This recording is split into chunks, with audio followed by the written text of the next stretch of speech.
and respond in a timely manner. Hi, I'm Laurel Adams, co-owner of All Cities Property Management. Today's property management requires a professional who can negotiate the gap between renters and rental owners. At All Cities, we work to protect your investment while following Oregon and federal rental laws. We provide property management with peace of mind. Visit us online at allcitiesprop.com.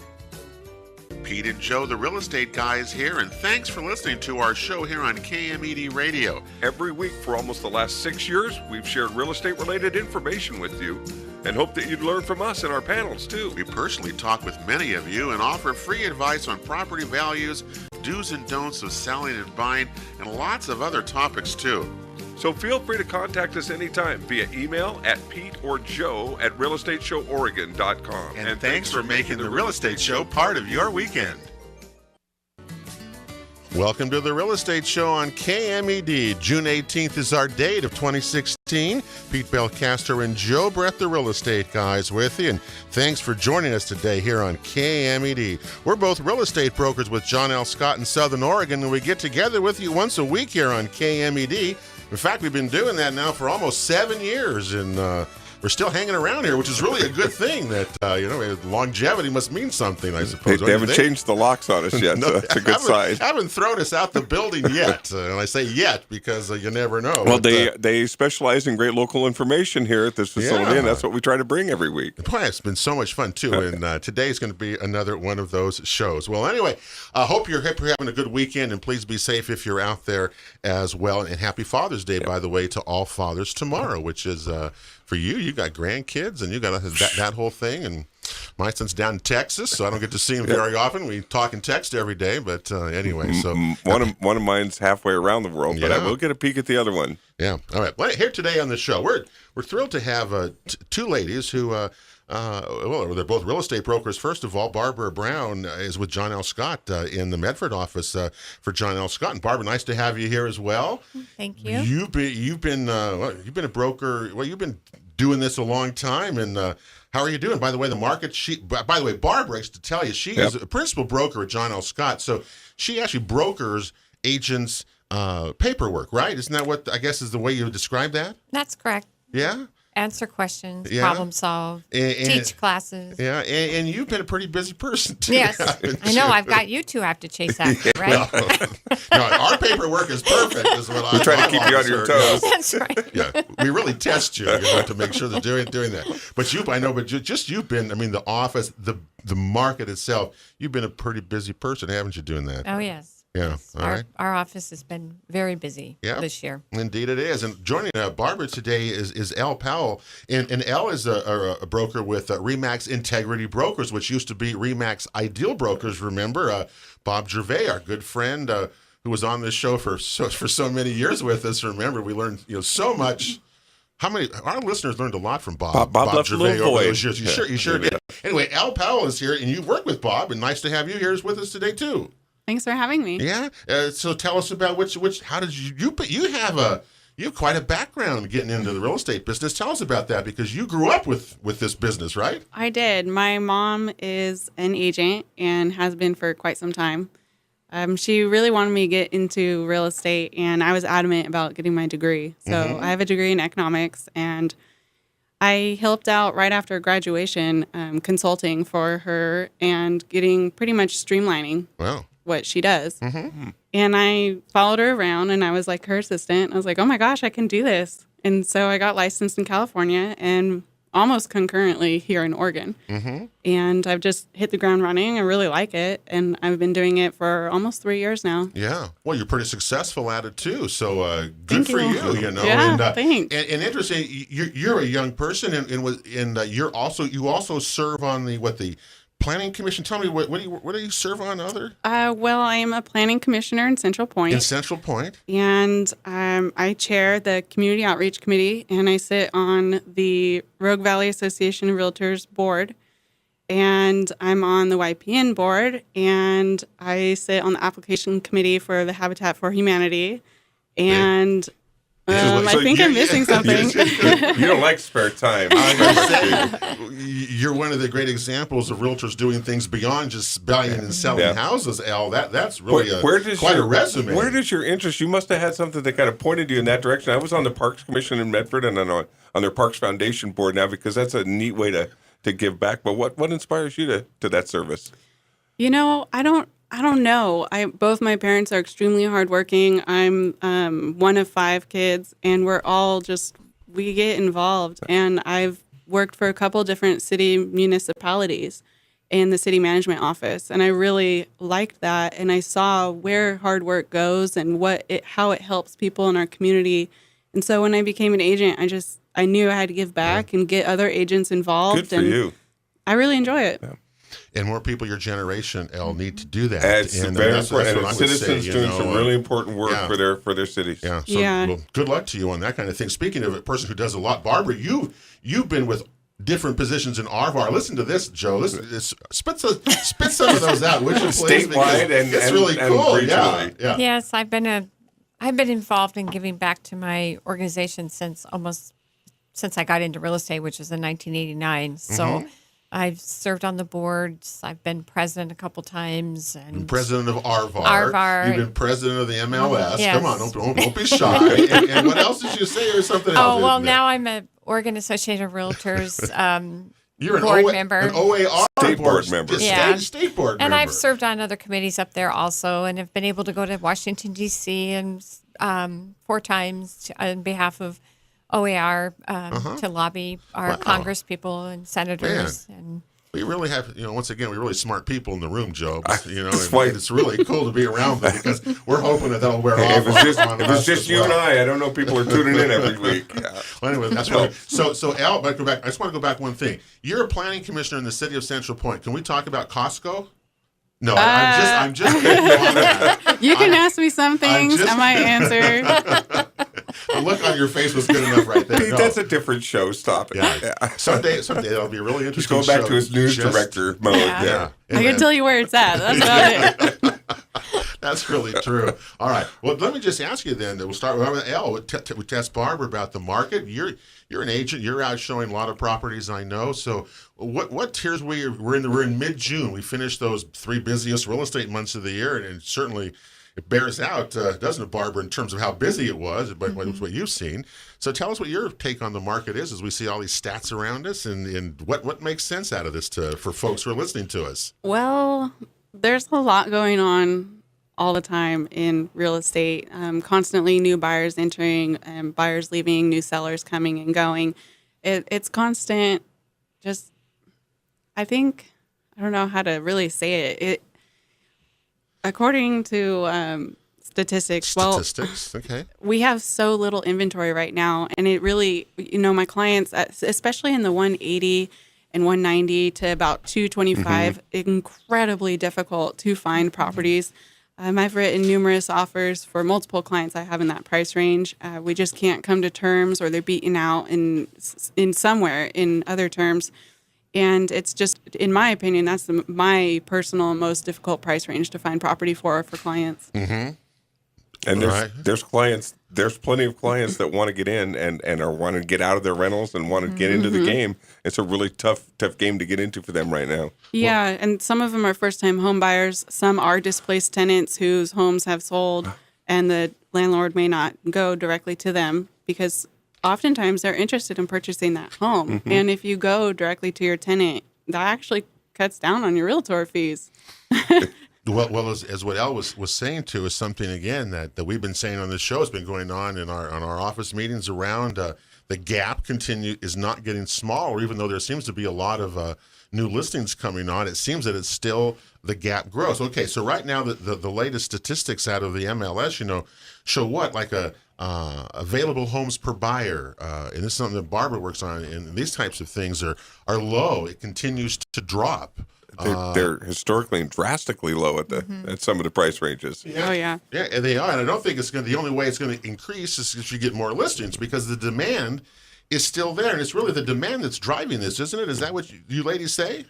Yes. I mean, there's the demand for, like, the price point that Elle's talking about, I mean, the number of months supply of inventory in that price range is about a half a month. Oh my gosh. So it's, if we didn't list another property, we'd be sold out. And in Ashland, they actually are sold out. In that, that particular there's price nothing range. 0 to No. 150,000. Yeah. It's absolutely sold out. You start like at 350 in Yeah, Ashland. 350 is about where it starts. So if a person is going to list a property and, in that 250 or less, right? We're talking about here. There's just this one range. How come we're not getting more players or more sellers in that range? Gosh, there? I wish I could just Yeah, that's Well, a tough one. Have we Shake you to sold sell them you out? out. Have we sold them out? They're Because their equity afraid. should be back. I think Okay. they're afraid. Some of them. I mean, they're afraid to sell their house because they don't know where they can go. Where they're going to Well, land. that's Yeah. true, So, too. and a lot especially of if you're not times, moving up in price yeah, range. a lot of times if you want to move to a different house or move up, what's the generation after millennials? It's the Gen Y or something? Gen No. X or Oh, something. Gen X, okay. I don't know, whichever one it is. But those tend to be people who already own a house and would be looking to upscale. Mm-hmm. But, we don't have a lot of new construction in that maybe 300 to 400,000 range that might A be. person could move up to Move if you up. wanted to go out Right. of the 250. And so that is part of our problem, is that it's the lack of desirable properties for people to get excited about selling their house. Yeah. And to land in, even yeah. too, if you do sell your home and you want to purchase a home, if there's multiple offers on that house and you have a contingent to sell, that's a term that's not super desirable when you have a clean offer that Right. doesn't have that contingency. So, it's quite difficult sometimes with that contingent to sell. Well, we'll see what happens. That's the 250, that 250 range. You're right. And there are multiple offers, and what people better be ready, both the agents and certainly the buyers, don't you? You have to be ready or you're going to lose them. But you're getting multiple offers. Elle, what are you telling some of your clients when you get into multiple offer situations? Joe is involved with one. Everybody I'm talking to lately, brokers are saying they've had some horror story about a multiple offer situation. What do you think? Well, on the buy side or the sell side? I don't care which one side, whatever you want to. Well, On the I think buy the side- buyer's side. Yeah. On the buy side particularly, I always tell my client to start with pretty much your best offer. Because you might not get a multiple offer. Oftentimes, I don't issue a multiple offer. We just line up all the offers on the table and you say, choose one. We might negotiate. You're talking about the seller there. If not I were buyer on the there. seller, but Okay. so if I were on the seller side, but on the buy side, I imagine that I'm the other agent on the other side, and I say this is what I would do if I were the seller's agent, but I'm not. I'm the buyer's agent. So this is what I advise you to do: write your best offer, and they'll say, oh well, they'll negotiate, and I said, well, what if they have 3 offers on the table and they don't negotiate? You might as well just go in the gate with your best offer, the best terms, what you would be satisfied in 10 years. Like, I bought this house for blank amount of dollars. Was that satisfactory to me? If your answer is no, then yeah, start lower. But if you're going to be happy with it, then you should start with that offer. And that's really where you have to trust your agent. There is no negotiation in multiple offers. In fact, unless It's really you come difficult. strong, you can even make your best and strongest offer, and there's no guarantee you'll get a counter on that. No. But unless you come with your very best, you might not even get in that next round or get to that next level to Having get a consideration. good agent is the best thing you can do. And I constantly tell potential buyers when they, call off signs or ads or something, interview agents, research them, because, oh, my sister's boyfriend's daughter is an agent. That's not the best agent all the time. You really need to have somebody in your corner who, 1, can negotiate well, and 2, who communicates.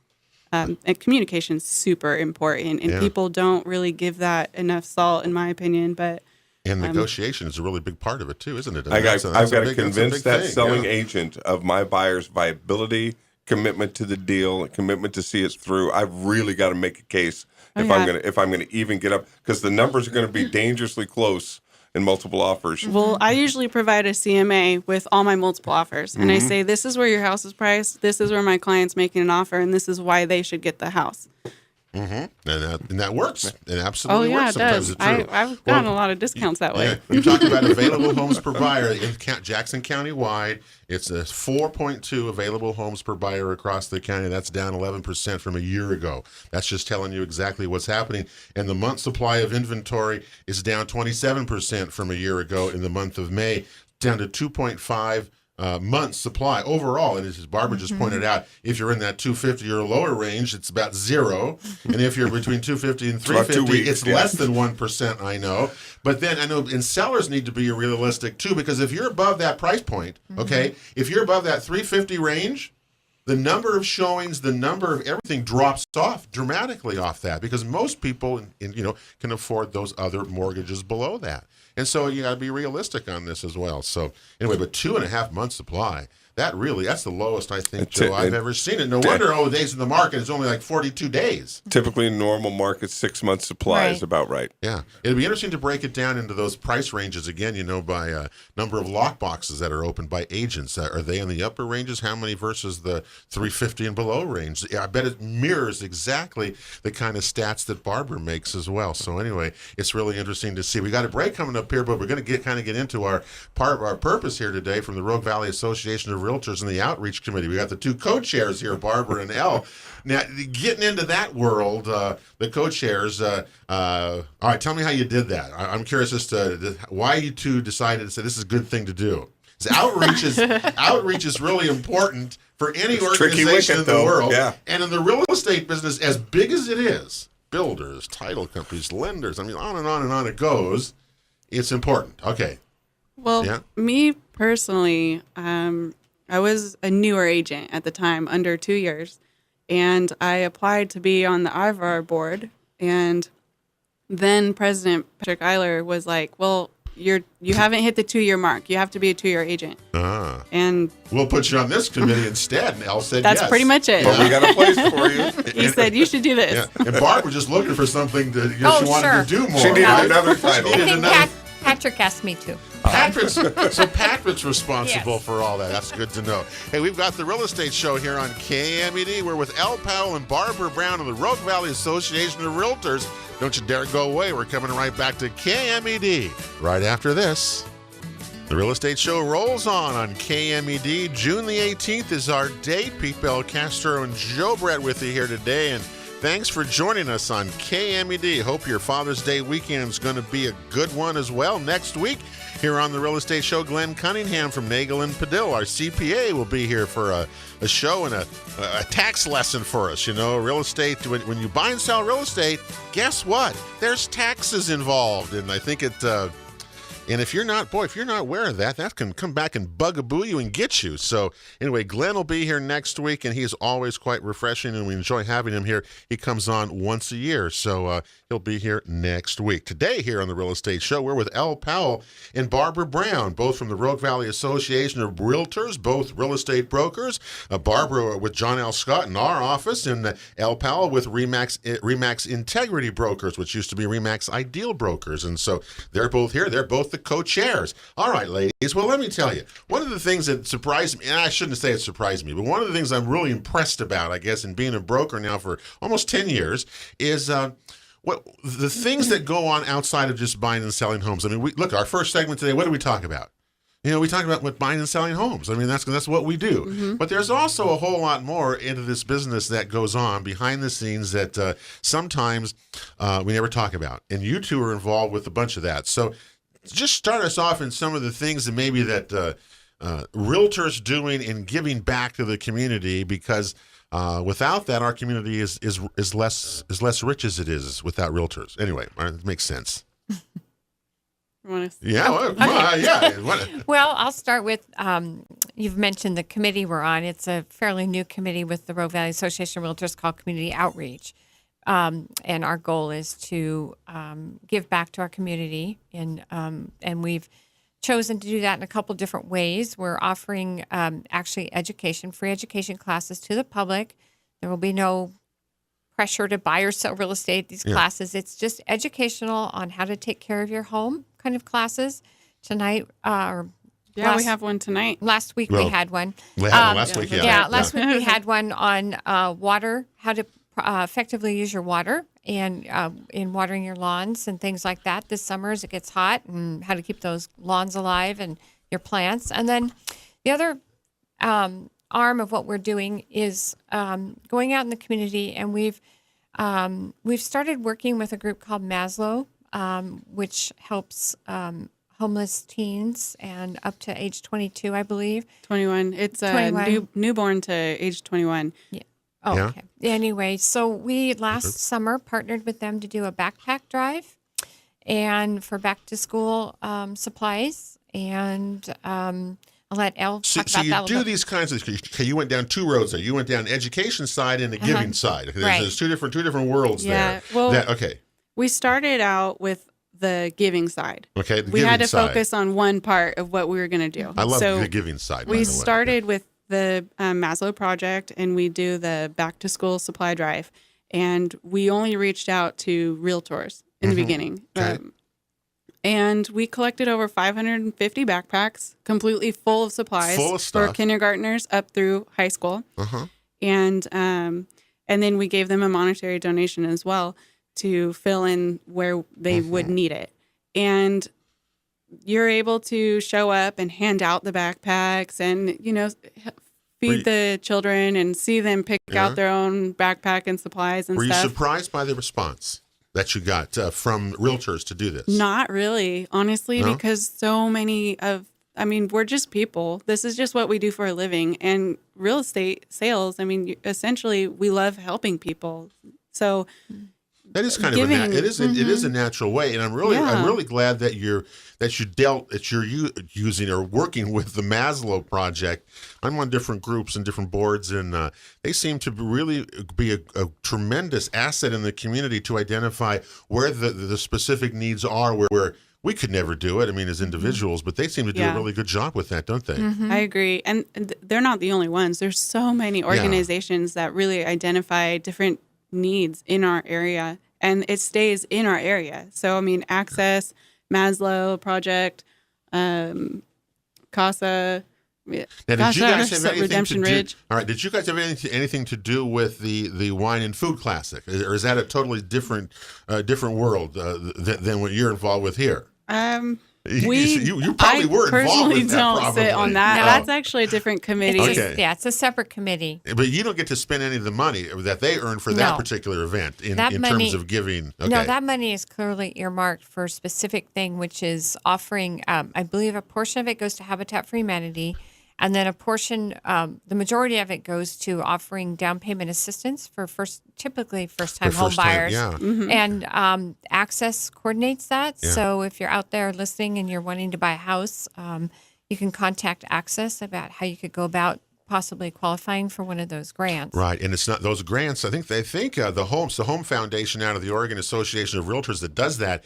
I think they've given over $75,000 so far in assistance off that program. They've only been doing yeah. the Wine and Food Classic 6 years. Last year alone, raised over, I think, $32,000. Yeah. In fact, this coming week, one of my dinners that I give away, my Italian dinners, from Gino's over in K Falls, Mary Van Horn paid a bunch of money to have me cook dinner at her house this that's week. awesome. So That'll be fun. that's kind of how I give back. Everybody does it in a different way. So Yeah. that's part of that money that they raise there as well. Darn, she didn't invite me. Call Mary. I'm curious who's going to be on the list myself there. Anyway, so that's a cool thing that you do. Anything else in the giving side that you're Yeah. working on or you think you may want to go in a direction? Well, we also did a Christmas gift drive, and we had a really good response for that. We donated those gifts to foster children. Okay. And we're in the works of actually building a permanent partnership where we will partner with the Maslow Project and make the back to school supply drive an annual thing. Okay. And then we'll partner with them in other ways. And we're still in the works of working out how that will be done.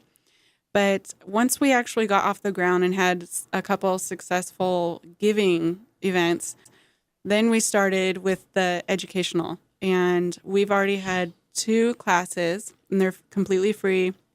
They run 45 to 60 minutes in length. They're typically every Thursday. We have another one lined up. So last week we did the irrigation, like Barbara was saying, your sprinkler systems and stuff. And next month we'll actually be doing, again, outside exterior, but it'll be how to build drought resistant type of landscaping or or lush landscaping, fencing, stuff like that. Yeah. What it seems like you're doing in your education courses, because we're following some of our shows with some of the instructors that you have in these courses. The the Southern Oregon Land Conservancy a few weeks ago, and things like that, come through. I really like that you're doing that, because it seems like you're focusing a little bit on the upkeep of your home, how to make your property sellable better, whether you sell it or not, but making sure that I'm talking about inspections, because if you want to sell it or something, as particularly as it can come back and haunt you by not upkeeping your home. I mean, Yeah. I see it all the time. Yeah. Well, we don't brand it at all. It's Right. posted by Arvar. Yeah. However, nobody's there with name tags handing out, you should buy or sell your house with Right. me. It's all about the vendors and the talkers, and they might hand out cards if you like what you hear. But in my opinion, it's really just so you can enjoy your house while you live there. And you could even be a tenant. You don't have to be a homeowner. Just enjoy your property and learn new ways to conserve energy, or if you have an idea about installing a bird bath or whatever, just come and learn. They're completely free. No one's going to advertise to you like, hey, I'm a specific realtor. And a lot of the information that you give out, because these instructors also do this for realtors, and some of the same information, whether it's for realtors or a homeowner, it's good information. I mean, you don't have to be a realtor to get that information, is what I'm saying. And Right. I really like that and appreciate that, because it's such a need, I think, in terms of upkeep of your properties. I think, and when we see it as realtors, you see that all the time. I'm sure you, Barbara, when you broker, have you ever seen deals break because go south because of the inspections and stuff? Oh, yes. Yeah. Elle, you've seen a few of those too, haven't you? Gosh, yeah, Yeah. 30% of the time. It's amazing how many times the property comes back to haunt you if you don't take care of your property. Right. We've got one more segment to go on the real estate show today. We're with Elle Powell and Barbara Brown from the Rogue Valley Association of Realtors Outreach Committee. We are coming right back to KMED right after this.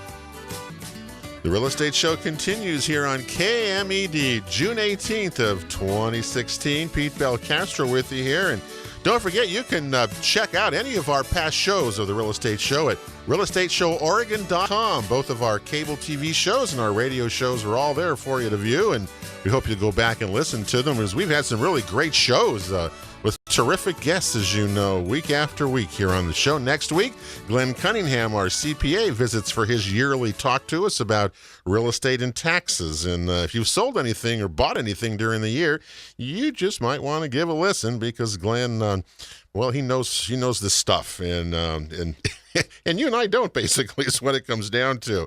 Anyway, today here on the show, Elle Powell and Barbara Brown, both real estate brokers here in the Valley and co-chairs of the Rogue Valley Association of Realtors Outreach Committee, are here today in the show. As we talk about, you've given us some good advice in terms of what you're doing in the Outreach Committee and giving back to the community and the education that for anybody that is free to come to and stuff. But also, as we want to say, and we also talked about the first part of how difficult it is for some people to purchase right now, and the market is the way it is in certain price categories. And Barbara has, you see a lot of this, so you got some good advice though for people too. Well, I don't want people to feel discouraged out there. If you want to buy and you have the means to buy, keep trying, because homeownership is still a very good investment in the long term. It's a forced savings account. You get a tax break for the interest deduction. You don't have to worry about the rent going up if you're as a tenant, or the seller deciding to sell and you're out. And so get a good lender, realtor to help you, and keep trying. Don't be discouraged. Yeah. Elle, you said you had a client that made 8 offers before they finally got successful. Is that right? Well, I have the buyer of their home. Okay. And they made, like 7 or 8 offers. 7 or 8 offers. And they were beat out on almost everything. And finally, they got a verbal acceptance 2 days ago, and they got the executed yesterday, or a fully executed contract. So buyer and seller both agree to purchase and sell. And so now they're in escrow, and we were going to do like a 3-month rent back, but now we're looking at 4 weeks. Which is obviously and much can I better. ask what the price range was in that particular thing? That we're talking about price ranges today. What was the price range? they purchased a home for $226,000. Yeah, see, well, that's what we're talking about. That you made 8 offers, and you were persistent, and you finally found the one, and you got one, right? Wow. Full disclosure, my client only made 1 offer. We looked at only a couple houses, and we made 1 offer. It was accepted. Again, I go in with strong offers, and it was the seller who really had a difficult time finding their replacement. And their price range is higher. They're in the $290 to $310 range. See, you don't really think that, well, where am I going to go? That it would be easy to find where I can go if I sell my place and want to move up or down, right? And but what you're saying is that either way, that's difficult, right? It's harder to do right now. Wow. Well, I don't know where it's all going to end up. Look, well, we made it through March, April, and May. We always say those are the 3 busiest months of the year in real estate, and they really were busy, weren't they? I mean, goodness. I mean, our office and your office, between the 2 offices, by the way, Remax Ideal Integrity and John L. Scott, the 2 last year in 2015 almost did $1 billion in sales. Wow. Do you know that? The 2 offices? That's astronomical. It's just short. I looked that up. It's just short. It's like $980 million in between the 2 offices. That's incredible. Both have pretty big offices. Yeah, well, but I'm saying that's how much the market is and what's happening out there. And so in buying is one thing, and price ranges is another thing, right? Selling is one thing, and price ranges, and buyers are looking, and renters and investors. I mean, there's so many variables. The demand is so great right now. That's what I see. I mean, Elle, when we started our show 7 years ago, I mean, this market was totally upside down, was totally different. We had 90% of sales around here, 80 to 90% of sales were foreclosed properties. Right. And now less than 10% are that. Yeah. So, it's just amazing how that has happened, but there are winners and losers in any kind of a market. And, it's just, I guess that's the capitalism and the way it is. I don't know. But what we like to do here at the end of the show is go around and with any listings that people have they want to share, because listings are so rare, it seems like, and our listeners we got some great listeners, and so we want to share some of that with them. And so Elle's in the room, so you get to share any listing or something or to whatever you got to share with our listeners today. Well, I honestly don't have much. Most of my listings have just recently sold or they're in escrow, set to close. I do have one currently active listing, and it's in Gold Hill. It's about 4 or 5 minutes to the highway on-ramp, and it's a beautiful lodge-style home, 2 floors. It's over 5,000 square feet. The price is $878, $250. So $808,000, $250. It has 2 very large shops. Both are over 2,300 square feet. Yeah. There's a cabin, and it's gated. It's an incredibly beautiful home. 2 master suites. You could have all main floor living if you'd like. It's just a phenomenal home to show. I personally would love to live in it. Yeah. Oh my gosh, the kitchen is just. I mean, the homeowner. He's a great guy. He actually had a civil engineer build it, and then his son, who's a contractor in the valley, built it as well. Yeah. And I mean, that thing could withstand an earthquake. It's just gorgeous. So at $875,000, you say is the $878. You're I mean, it's a totally different kind of market, different kind of buyer, different kind of everything, isn't it? From what technically anything over 500, at least Remax standards, is considered a luxury listing. The home, it's very private. It's zoned woodland resource. Luxury homes sit longer. They sit longer in the market. So when you think about that, if the average days is 42 days in the market, for a home here, when you break that down further, if you go down by price range, down in that 250 range, it's just a day. It's 2 days. But the higher price are going to last longer. Isn't that, right. Barbara, how that would go? Yeah. Yeah, the month's supply of inventory, I think I took it off, but it does go up once you get in that, in Jackson County anyway. When you go up into the higher ranges, there's more available inventory.